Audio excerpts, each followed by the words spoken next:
First of all, thank you, each and every one of you who are here.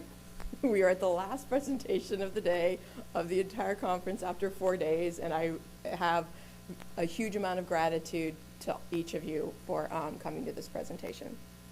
So this presentation is a little bit more informal than some of the other ones that some of y'all might have seen me do, because I feel like this is super nascent right now. And so I just wanted to bring it up and talk about it and also get some of y'all's feedback on it too. So you'll see that in the presentation. So first of all, open work, it's going to talk about what is it, why, who, where, how do we think that this is going to happen and things of that nature. So first of all, me, I've been doing open stuff, for lack of a better word, like open work, since 2004. I've been using open source for longer than that.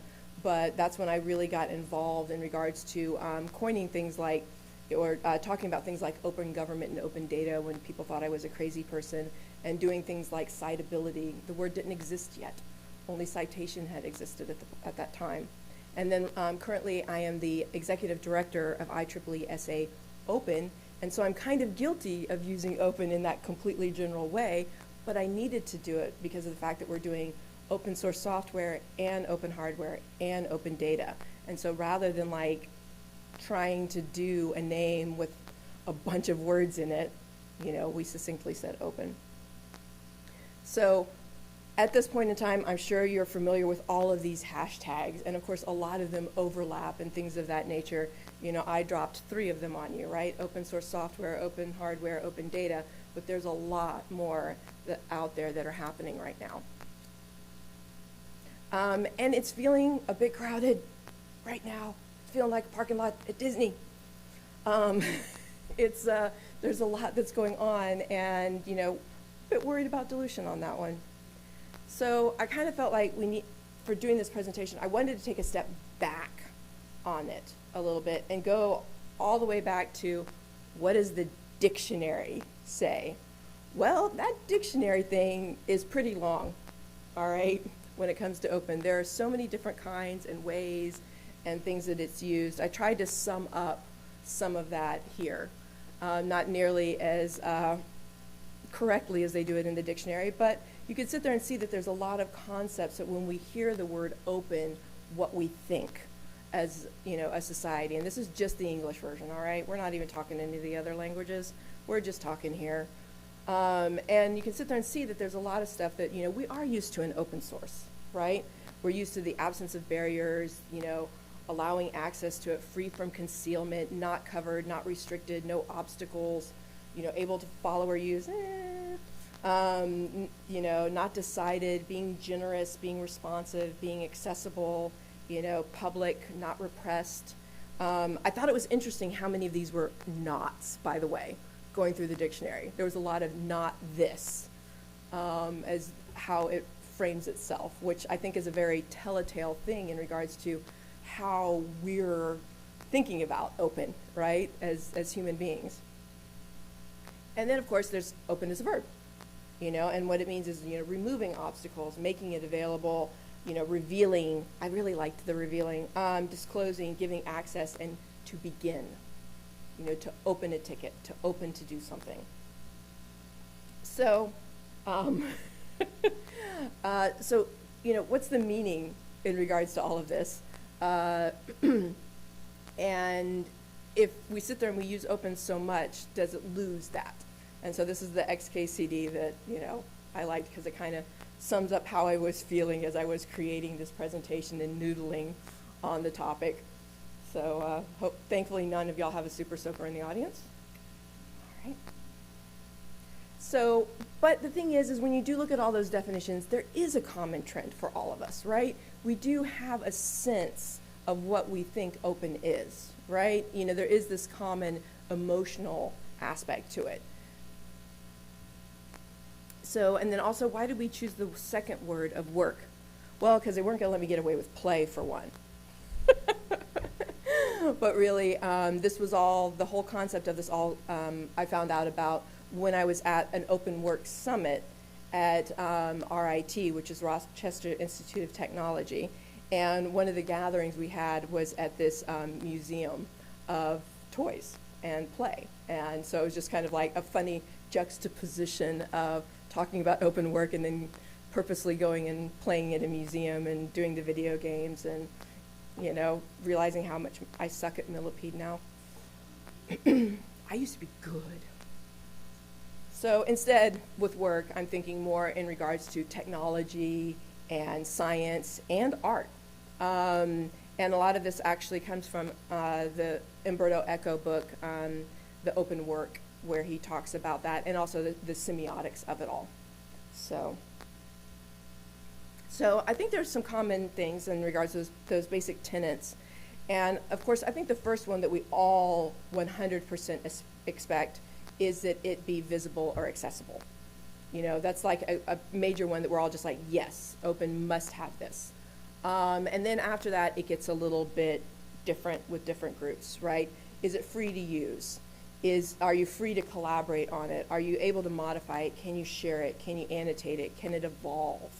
And that's kind of where I want to take this to, is open not just being, yes, I can see it, but all the way to evolution. Because that's how you survive. You don't survive normally just by being visible. You survive by being able to evolve. You know, and so one thing that often happens is a lot of times people equate open with, you know, the public domain or the commons. And this is great. This is absolutely beautiful. But there's other things going on there, right? Or else you get this. Too often the commons gets exploited. And if there aren't rules and there aren't some of those other different things happening, you know, you can get chaos and trash and people who come in and exploit it. So, you know, one of the things I want to talk about is how do we develop a community around that collaboration so that we can actually all sit there and discuss, you know, what we do believe open work is and what is this, you know, concept of open. And does it allow for growth? Can we evolve? I'm totally fine with us evolving into platypuses. I'm down with that, even if evolution is drunk. And how do we also do it? Because, you know, one of the things I talked about a lot is abandonment, because then, you know, things tend to, you know, go to waste. You know, what a very large percentage of the code bases on GitHub are abandonware. And how do we actually deal with that better on a lot of those different pieces? Because not all of us are Van Gogh when it comes to our code. And when it comes to creating all these other types of public works and doing these things openly, I do think that some of it should exist, because I do think it can teach people and people can learn from it, just like, you know, we can learn from going and viewing a Van Gogh painting and figuring out how to go and how to evolve it and things of that nature. And instead, when I talk about the evolution, I'm talking about the ecosystem. And bringing in all of those different pieces for open work. And so you do have to go back to some of those other things that we mentioned earlier. And then the other thing that I want to look at is on open work, could we come up with stages or levels or something along those lines to maybe express some of that a little bit better? It's like, yeah, we have open source and we have open source licenses, but wouldn't it be great if we had other better descriptors for, like, explaining what level you are in that evolutionary process, or what stage you might be, or, you know, things of that nature. And then once again, sorry, you might need to break out that super soaker. Because again, you know, looking for that meaning. Do y'all have any thoughts on any of this? Yes?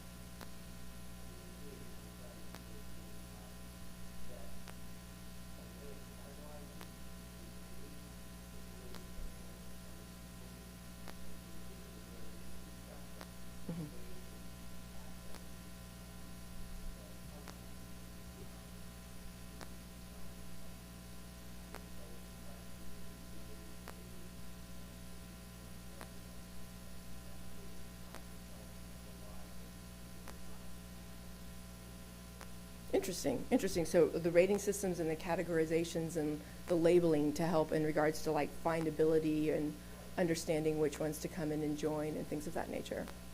Awesome, cool, thank you. Yes?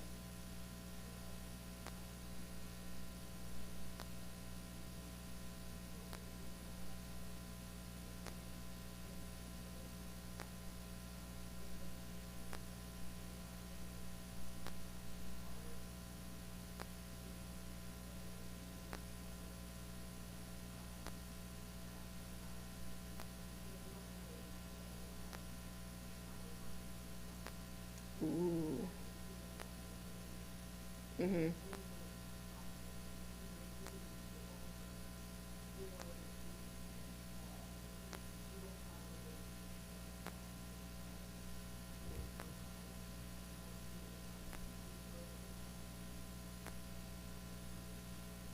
Yeah, you gave me goosebumps there. I love that. The whole concept of end of life and the fact that sometimes things do go all the way through their life cycle and sometimes we should let things go.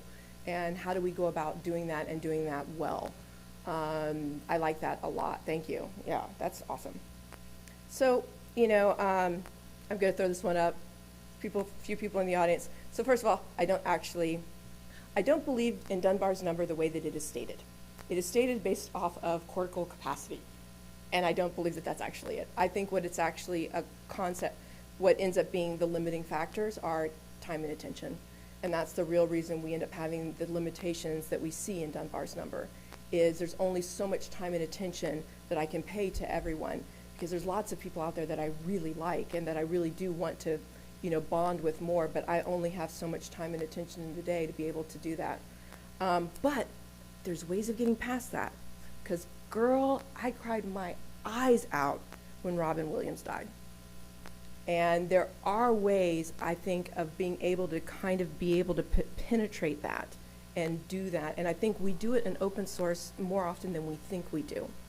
And I think that we can bring that in there too, where through some of the tooling and stuff of that nature, if we do bring things open and we do all that community, we can overcome that limitation in our groups. Because I see this happen in open source projects too, where we do reach that Dunbar number and it's like, whoa, Nelly. All right, now how are we going to do that? And we do have to rely a fair amount on the tooling to help us with that. So one of the other things that I see in regards to open work is the concept that I talk about a lot, which is role diversity. And for doing those different ones, when you start looking at all of those other different types of open, it's not always necessarily just about coding, right? It becomes about scholarship, it becomes about design, it becomes about art, it becomes about, all of these other different research, all of these other data, all of these other different aspects. And for that, we do need to understand that fact when we come into it, so we can't always apply the same models that we applied previously in regards to that. And we have to do better onboarding to support that. And then also in regards to the work diversity. And like just one of the things that hit me off the top of my head is the fact that new licenses will be needed for handling this, new standards, new governance, things of that nature, so that we do understand how to handle these goods better and safely. Because I don't know how many of y'all have ever caught up in something like copyright or trademark or licensing disagreements or any of that kind of stuff in open source. But girl, I got scars. I had one of my open source projects killed because someone inserted IP in it. We need to understand that that's also going to come forward too. And then of course for all of it, the inclusive factor. When we start going and doing all of this different aspects of diversity, we need to remember that when we're creating this new idea of open work, how can we be as inclusive as possible so that everyone can bring what they need? Do you have a question? Okay. And then of course, accessibility. I'm gonna hit people over the head with that one continuously. There are a lot of different ways that we can bring that into all of the different types of open work that we do, and that I would like for, if we do create something, can we make that a tenet too? And then no gatekeeping. We gatekeep unintentionally. I have another talk where I talk about all the unintentional gatekeeping that we do. But at least if we can start off with something along those lines, I think that will help us move further. Transparency, again with the visual. And then, and this is the harder one, I think in regards to open work and all these other different open things, is that whole aspect of collaboration and making sure that it's there. And I think one thing that really matters in regards to that is the whole concept of consensus. If everybody doesn't feel heard in some way and we don't have some way of collaborating, do you really actually have a community if you can't collaborate and come to these consensus methodologies? I don't feel like you do.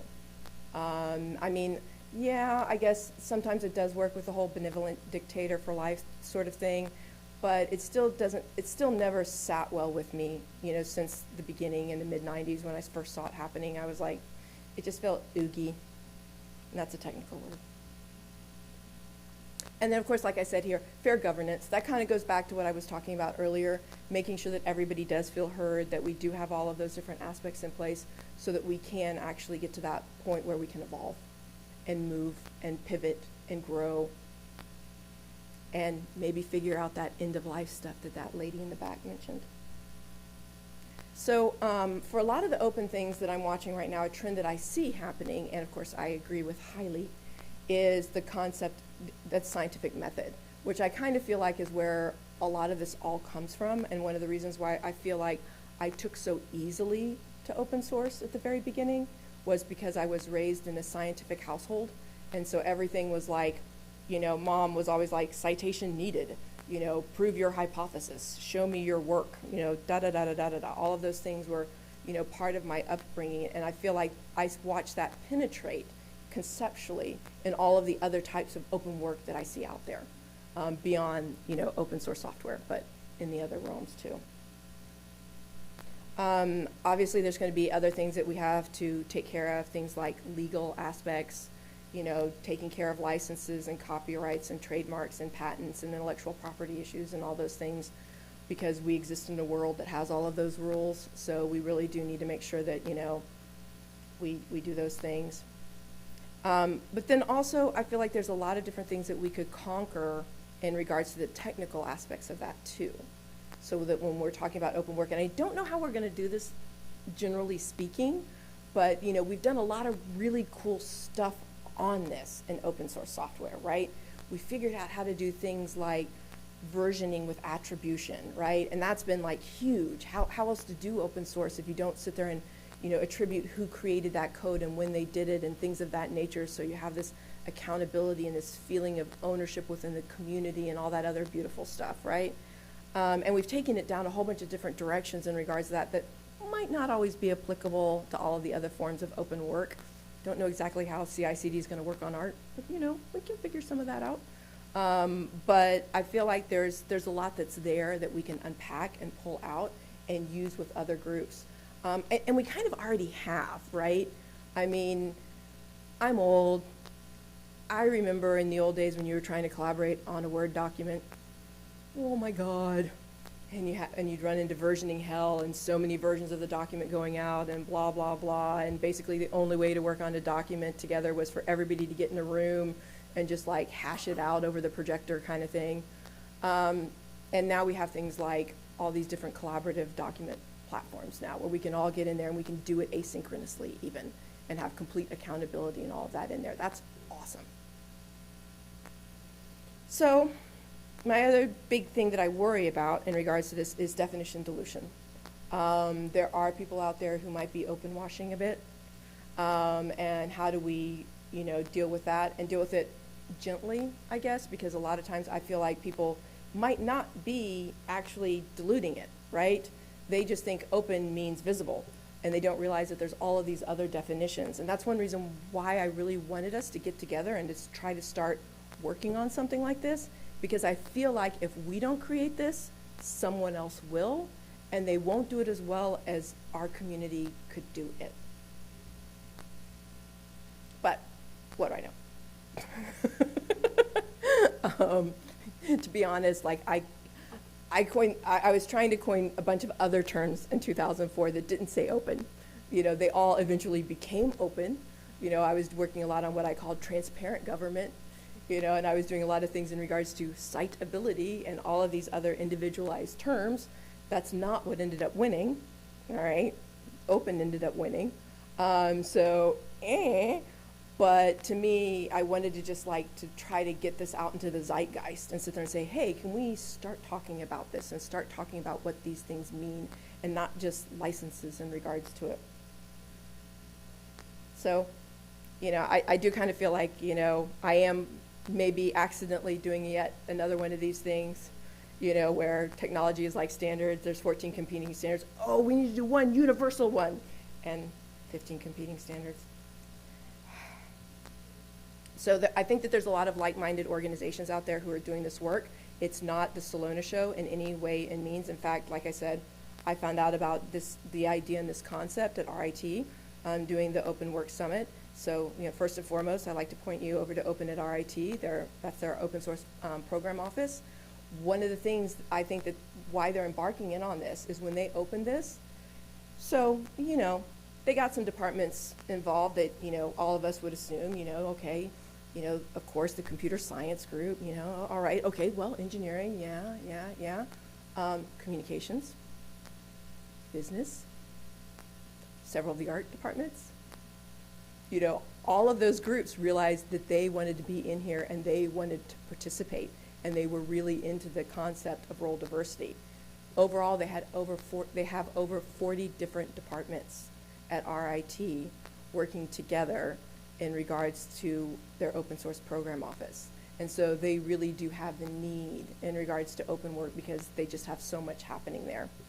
Of course, the open source initiative is trying to figure out some of those different things. They just did the CERN licenses a few years ago, which is for the open hardware. Don't know exactly where all that's going to go. Creative Commons is also constantly working towards a lot of this, trying to figure out how to navigate and negotiate copyright. Not always so great on the IP, but terrific on the copyright. So you have to be careful with some of that. And of course, the Free Software Foundation does a lot of different stuff in that. And then the Open Knowledge Foundation. And with the Open Knowledge Foundation, they have one of the things that I think is getting closer to where it is that we're trying to go, and that they're trying to create what they call the open definition. And this is version 2.1, where it's open data and content can be freely used, modified, and shared by anyone for any purpose. Now, Denise Cooper, who is my longtime mentor in regards to learning about open source, always adds to this one the concept of collaboration and community. And if you don't have a way to do that portion where you can evolve and things of that nature, I'm not quite sure how viable some of these things would be in regards to that, because I feel like open isn't just that. It has to continue, it has to have the sustainability aspects. One huge initiative that's happening right now is the Digital Public Goods Alliance, and that's through like the UN and a bunch of other different groups. And they're talking about open source software, open data, open AI, open standards, and open content. And they're even trying to do a process where you can submit your digital public goods to them, and they will look at them and decide and give you feedback and do that. It's a pretty involved process. And then if you qualify, they'll list you as a digital public goods. And that ends up being important because certain foundations are looking at requiring that for funding. And so if a nonprofit wants to use your stuff or help evolve it or do something along those lines, it has to go through this process first.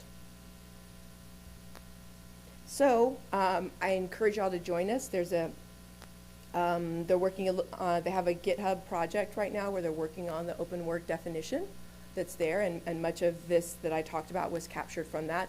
I have a little additional stuff that obviously I've got to go plug into the GitHub repository after this talk.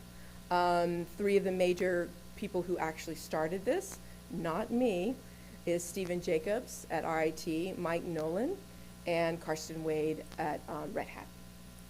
Oh, and is Mike still at RIT, or is he? Yeah, he's at RIT. He's just not a student. He graduated into a job. Oh, is he still a student too? Oh, you're right. I think he's still a PhD candidate. So yeah. So, come over and join us, and questions for me. Or musings, actually. I don't need questions. I need musings. Yes?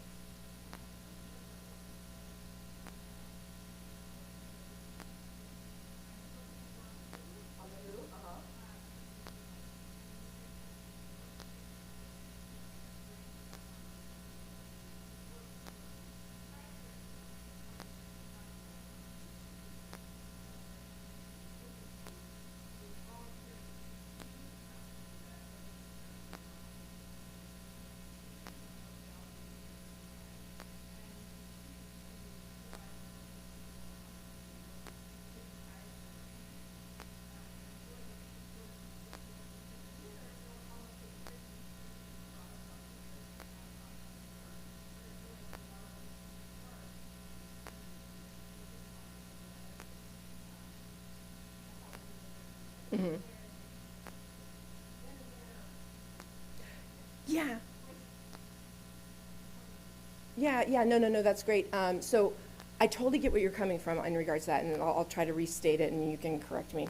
A lot of times when people are doing open or even free, as in the other kind of free, work, they're doing it out of this position of love and interest, and it's way more open-ended, and it's not so constructed and things of that nature. Most definitely, and that's kind of why I wanted to have those layers and stages, because that way you can just sit there and go, you know, just like with the Creative Commons, hey, it's out there, here you go, I'm done, you know, that sort of thing.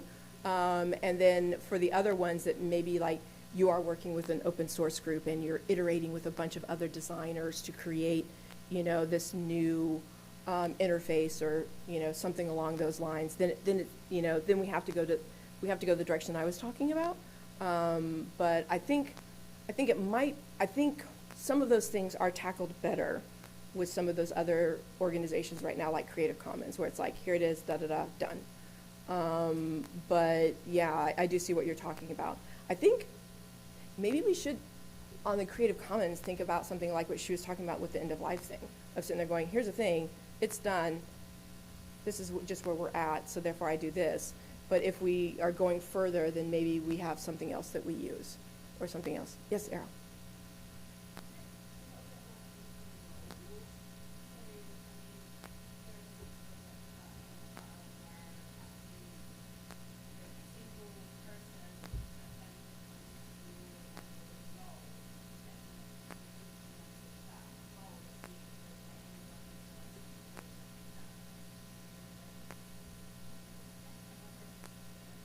No, I see what you're saying in regards to some of those pieces, the open role aspect, and sitting there saying that, you know, because like with the role diversity things, I know that things go back and forth because people are like, oh no, how dare you assign and create hierarchy and yada, yada, yada. And I'm like, well, actually, how dare you tell people that they can't be called what they want to be called when they come into your community new and don't do the normal skills that you do either. And they need to, you know, bring some type of expertise. You know, they've always found that, especially, you know, why are there more women enrolled in college than there are men? And it's because women have to have college degrees to be taken seriously. And sometimes they have to have advanced degrees to be taken seriously. And that happens for minorities as well. And so the role diversity ends up actually being really good for inclusion for those groups. And so, but at the same time, it can be limiting in like an open source format because like, say, or you have people who come in and I'm like, I'm not a designer, but I think it's kind of fun, and I wouldn't mind trying to do some of it for y'all.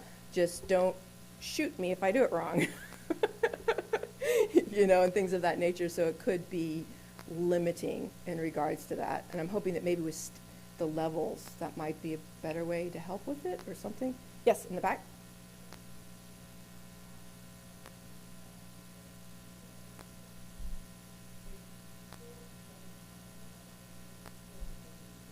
Right.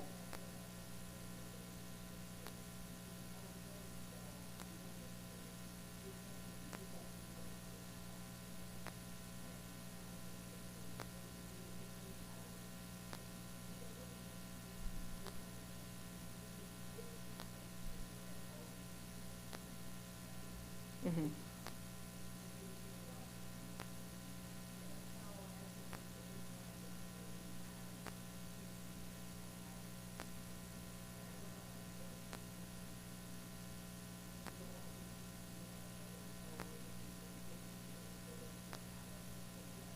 Right, right.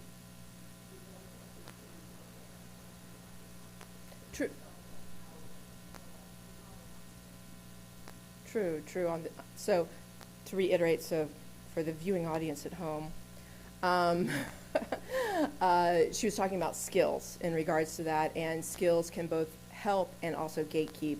And there, especially in open source, you know, how many of us have come in without skills, and by participating, learn the skills. Like that's one of the beautiful things about. That's why college students are so into open source, right? Is because they can go in there, look around, see what people are doing, and do like a little thing, and then do a much bigger thing, and then do yet another bigger thing until they've actually gone and created something that's pretty significant, and now they can go get a job. And so I feel like that is a big part of our community, and it would be beautiful to make sure that we don't lose that when we start doing the other types of work through those other different aspects. So, yeah, thank you. Yes, sir?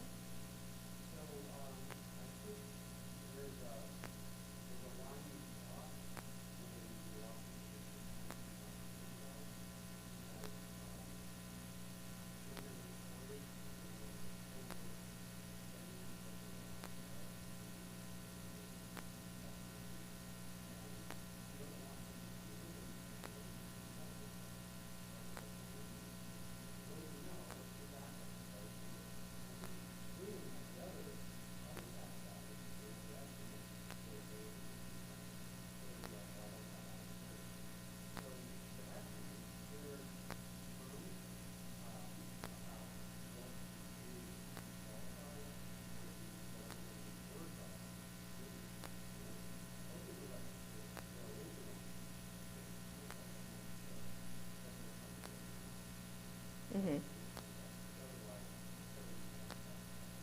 Right, yeah, yeah. So you're talking about the assertion issue, right? Where sometimes people assert more than they know, and sometimes they don't assert enough. And and that's one thing that I think we're pretty good at on the tooling, and so maybe we need to make sure that we capture that, because a lot of times, I think one of the things that I love on open source is that, like, someone will sit there and go da da da da da, and I'm like, ting ting ting ting ting, let me go look. Oh, whatever. Because they'll assert that, well, I'm the one who did, I created such and such, and then I go and I'm like, let me go look, and it's like, dude, you did this. That's all you did. You didn't actually create such and such. And so by having those verification mechanisms, it helps a lot for those, assertions. And so maybe that's a concept that we need to make sure that we capture and bring over on that, is because if we have the tooling, we can do that, right? Because you can sit there and see people who sit there and say, I wrote blah, blah, blah. And you go and you look at the Google Doc, and it's like, dude, you did 2 sentences. You did not write blah, blah, blah.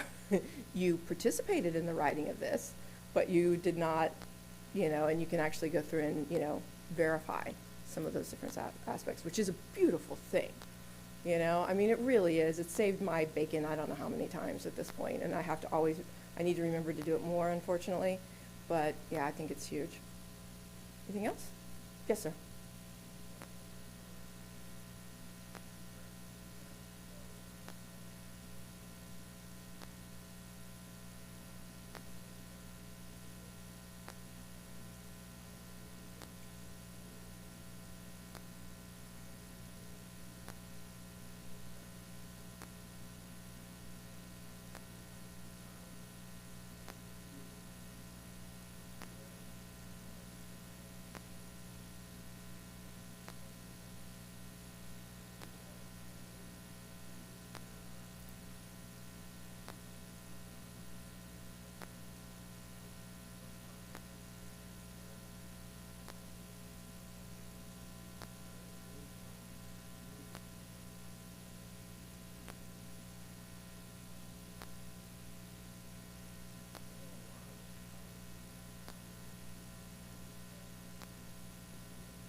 Right. So, yeah, so to paraphrase, he was talking about a lot of different groups, specifically academia, are afraid of open source because it's going to disturb the status quo.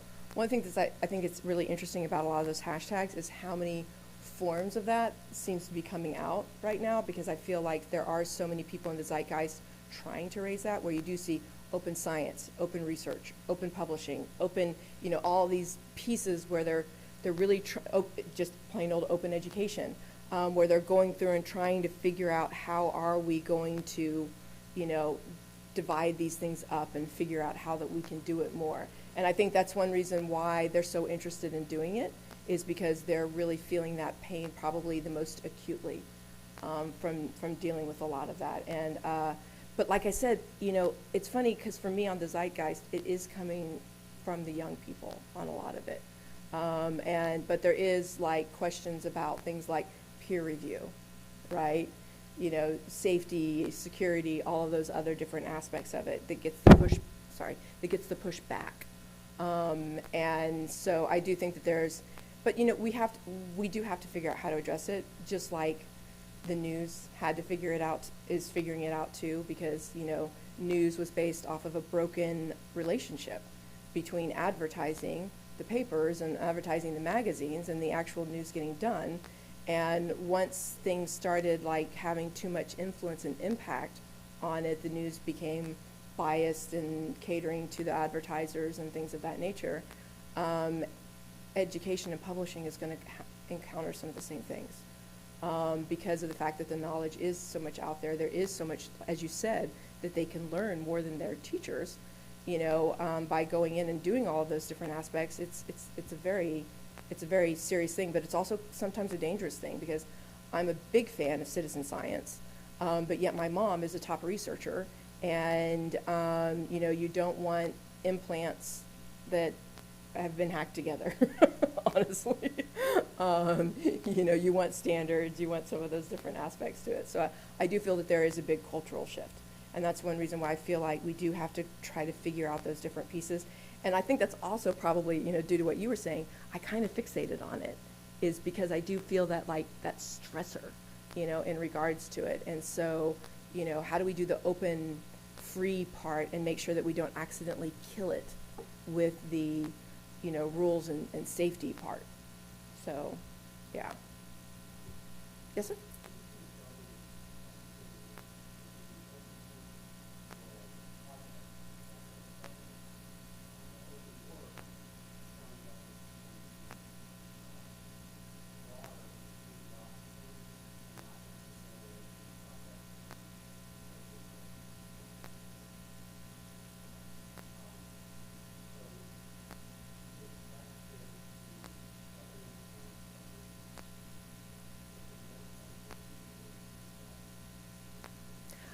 I don't know, honestly. I'm hoping that what can happen is some of that can evolve better.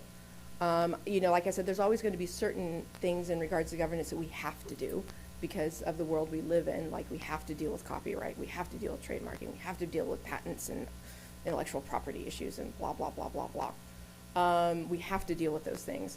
But I feel like there might be different levels in regards to that for the governance, where like there might be light-handed governance and there might be stronger-handed governance. And it's one of those, I feel that governance is often a cultural phenomenon. And we actually have, where I'm working on something called Open Source Software Project Governance Standard at IEEE. And with that, we're really focusing on shoulds, not musts. And it really is about taking an educated journey to create something so that you will be at that level of maturity that you need to be at. Because like, if it's just 3 people hacking away at something, you don't need a huge amount of governance, right? You only need it when things start to grow and the whole Dunbar number comes into play and more things start happening, then you need to consider it. But that's, a lot of times I feel like the governance that you create can often very much so reflect the culture with where you're at. And so if it is just like a piece of art that one person has created, they probably are going to be fine with something like Creative Commons.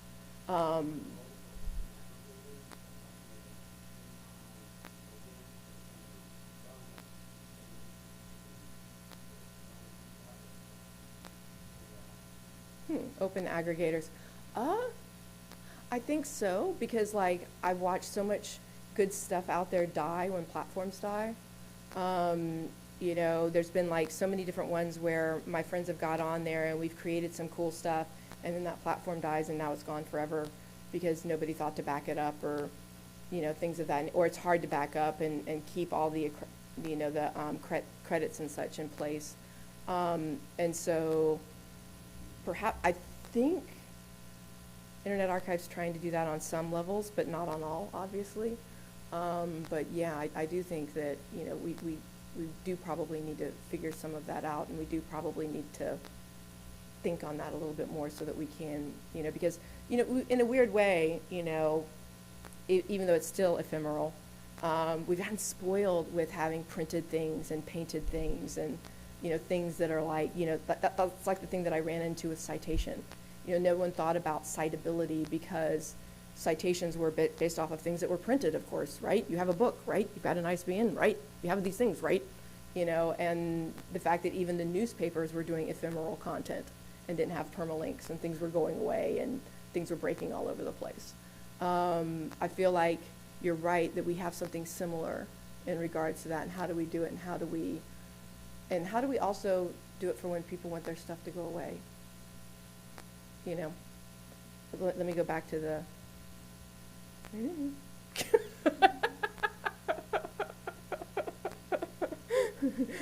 I'm certainly not smart enough to fix all of this. I just want us to all get together and try to. In the back.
Okay.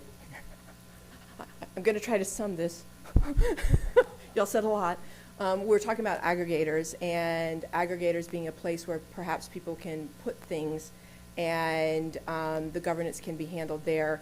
But there is some stressors in regards to that, because it could be interpreted as ownership or making money or things off of that nature that make people nervous. Is that a good quick summation? I mean, it doesn't capture all of the nuance, but okay.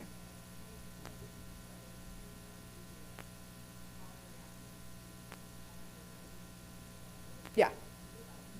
No.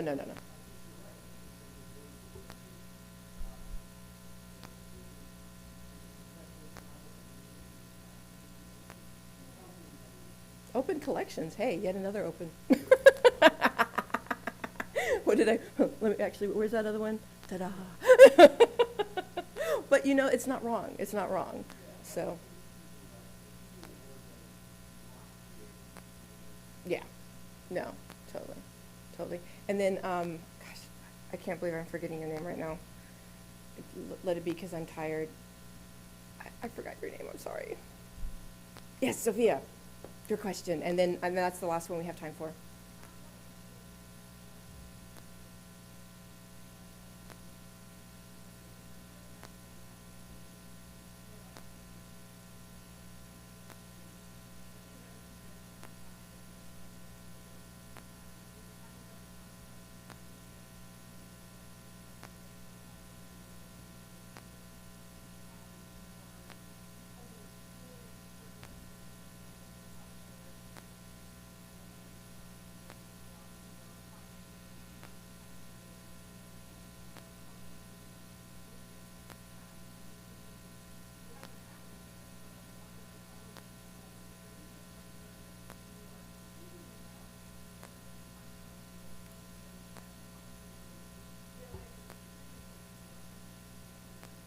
So certain aspects of that, Sophia, are you setting me up to pitch?